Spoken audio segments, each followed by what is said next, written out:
Hoy celebramos el día de la presentación del niño Jesús en el templo, llamado Encuentro del Señor con el anciano Simeón, el cual reconoció en él al Mesías, pues Dios se lo había revelado de esa manera. En efecto, el anciano Simeón, junto con otras personas que estaban todo el día en el templo orando y ayunando, por ejemplo, Ana, hija de Fanuel, era una mujer que había estado también toda su vida dedicada a la oración y al ayuno. Lo hacía como con el propósito de aligerar, de adelantar la venida del Señor, estar dispuestos para la venida del Señor. Ellos sabían que el Mesías había de venir, pero no sabían ni cuándo ni cómo. Y la manera de disponer esa venida es la preparación del propio corazón. Ana, dice el texto, desde joven había enviudado muy joven y dedicó su vida a la oración y al ayuno. Y Simeón aparece dedicado de la misma manera como ella, lo cual vemos como ya en los tiempos de Jesús la vida de una consagración exclusiva a Dios era altamente apreciada y tenía un lugar central en la vida del pueblo judío, cosa que hoy no existe. Es decir, luego esa perspectiva fue soslayada junto a otras prácticas que sí conservó la Iglesia, porque aquellos que esperaban la venida del Mesías forman parte de la Iglesia del Antiguo Testamento, el pueblo del Antiguo Testamento, pero que llegan y son la continuación de donde sale el nuevo. Es decir, la Iglesia está construida sobre aquellos miembros del pueblo de Israel que recibieron al Mesías con un corazón dispuesto, y nosotros somos aquellos que damos testimonio de esa venida. Ana y Simeón esperaban la llegada, nosotros el regreso. Ana y Simeón ajustaban sus pies a los caminos del Señor para hacerse dignos de ese encuentro. Nosotros participamos por gracia de ese encuentro en la Eucaristía, pues el Señor está presente, resucitado en medio de nosotros. Está pues que correspondamos también preparar nuestro corazón para estar dentro de nuestras posibilidades a la altura de lo que Cristo nos da. Ellos esperaban con perseverancia, nosotros caminamos con la fe y hemos de corregir nuestro camino con respecto a este testimonio. Estamos pues a la altura de lo que Dios nos da. No podemos ser menos cuando hemos recibido más. La esperanza ferviente de Ana y de Simeón no puede ser, siendo que es la preparación, más plena que el cumplimiento. No pueden aquellos que esperan estar más llenos y satisfechos y más colmados que aquellos que poseen. Si nuestra vida, pues, no resplandece más que la de Ana y la de Simeón, es porque habla de la vacuidad de nuestro corazón. Cristo anda alrededor de nuestro corazón, pero no lo llena. No estamos dirigiéndonos correctamente con nuestros pasos al encuentro del Señor. Cada día que pasa no se celebra como un día menos para encontrarse con Él, para que el Señor salga a nuestro encuentro a dar acabamiento a la obra de la redención de la humanidad. Y es aquí que nos encontramos en este mismo domingo, el domingo del Hijo Pródigo, por lo cual el Evangelio nos está poniendo a uno que actuó como si su padre hubiera muerto, ¿sí? e impíamente pidió la parte de la herencia que le habría correspondido en caso de morir el padre, pero no le correspondía, ¿no? Porque no eran sus bienes, sino los de su padre. Y para poder apropiarse de esos bienes, primero había matado a su padre en su corazón. De hecho, cuenta que se deslizó de la casa paterna con la mitad de los bienes, con aquello que el padre le entregó con mucho dolor, con mucho sacrificio, y los malgastó en una vida mala, quedando lejos de Dios y lejos de toda cosa, lo más básico. La miseria lo hizo recapacitar y dice, por lo menos volveré, ya que la casa de mi padre es la casa de mi hermano. Volveré aunque sea como un jornalero. Se dio cuenta que no tenía derecho a pedir aquello que había desperdiciado. Sin embargo, vemos en la acción del padre, primero el adelantarse a recibirlo. El padre, pues, aunque había sido matado en el corazón de su hijo, sin embargo, él mantenía viva la vida de este hijo muerto, muerto en los hechos. Había dejado todo, se había perdido, pero en su corazón estaba vivo y lo estaba esperando.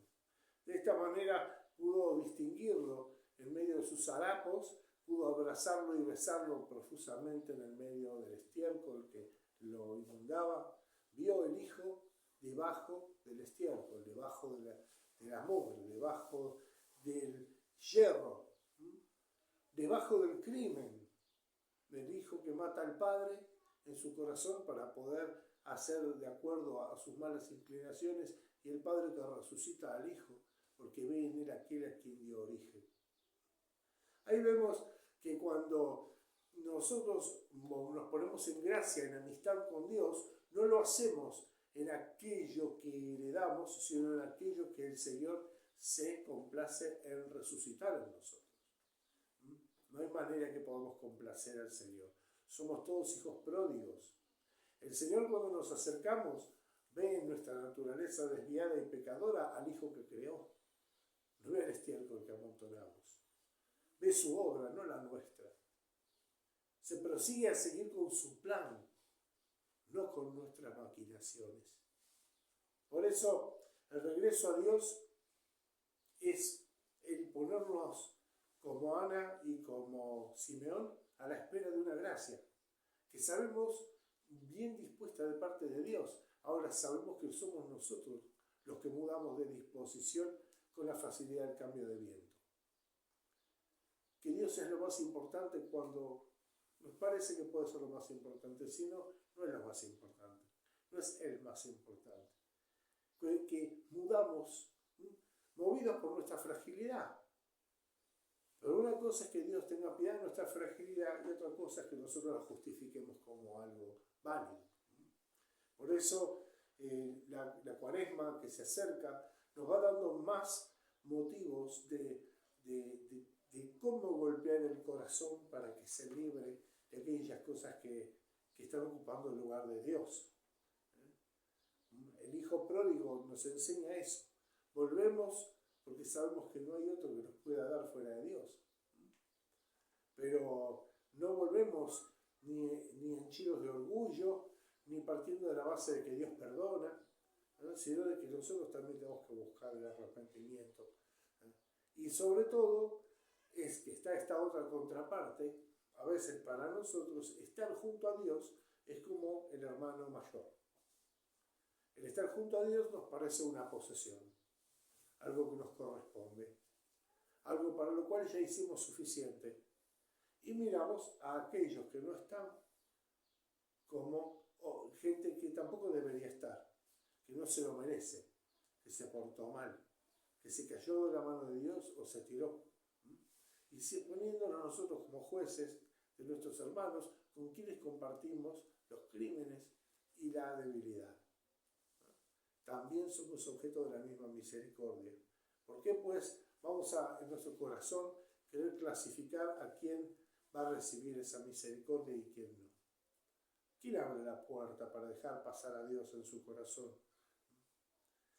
Hay, digamos así, nosotros vivimos en tiempos como siempre, en el mundo como realidad, ¿sí? Esa visión de sí mismo que tiene el hombre, ese mundo, ese aprecio, esa propia escala de valores.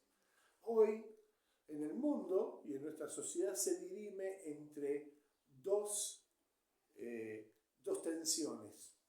Una que considera al criminal como meramente una víctima, entonces dispensa más atención y más cuidado y más solicitud por el criminal que por aquellos que realmente padecen de sus fechorías.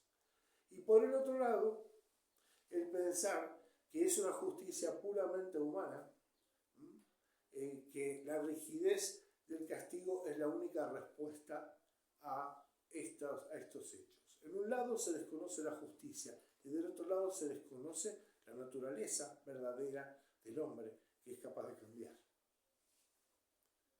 Por eso, más que nunca los cristianos no debemos ser hijos del siglo, hijos de lo que nos rodea y arrastrados por meramente las opiniones a las cuales estamos expuestos. Ni consideramos que el crimen debe ser aplaudido y protegido, ni consideramos que el hombre no tiene hasta el último momento la capacidad de cambiar, de volver su corazón a Dios, y que Dios hace nuevas todas las cosas.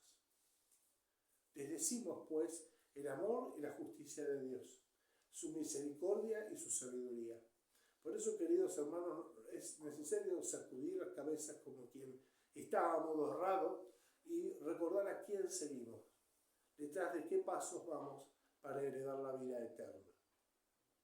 No es de opiniones de este mundo, sino la misma sabiduría hecha hombre que vino y habló entre los humildes, entre los pobres, entre los desposeídos, pero no para justificar los crímenes de los pobres y de los desposeídos, sino para elevarlos a la riqueza de hijos de Dios, para poder sentar en un trono la tarea, la obra magnífica de Dios, que se hace en la humildad, se hace en la sabiduría, en la perseverancia, en la fe, en la esperanza, en la modestia, en la pobreza, en la generosidad, en todo aquello que es fruto de la acción de Dios en el corazón humano. No por lo que era, sino por lo que llega a ser. No porque nuestros pecados no tengan el poder de separarnos de Dios, sino porque la mano de Dios es más fuerte para restablecer ese puente cuando nosotros nos dejamos llevar por esto. De esta manera no aplaudamos al criminal, ni tampoco lo creamos incapaz de alcanzar la salvación. No pensemos que formamos una especie diferente de hombres. No estamos frente al altar de Dios porque somos mejores. Estamos porque somos hijos pródigos que hemos regresado, pero constantemente acechados por la posibilidad de transformarnos en el hijo mayor, que quiere clasificar la entrada al reino, que quiere decir quién puede y quién no puede. Es una manera de apropiarnos de la generosidad de Dios y no tenemos esa potestad. Por eso, el camino de la fe siempre tiene que ser vigilado con la virtud de la vigilancia. Es decir, caminar, ser consciente de nuestra fragilidad y ayudar a levantarse al otro. No hundirlo con nuestro desprecio, sino ungirlo con nuestras oraciones por su restablecimiento, ¿no? Ungirlo con nuestras palabras también para amonestarlo a seguir a Dios sin división de corazón. Por eso, hermanos, pidámosle a la Santísima Madre de Dios, aquella toda misericordiosa, que viene a traernos a su Hijo y llevarnos al reino celestial. Amén.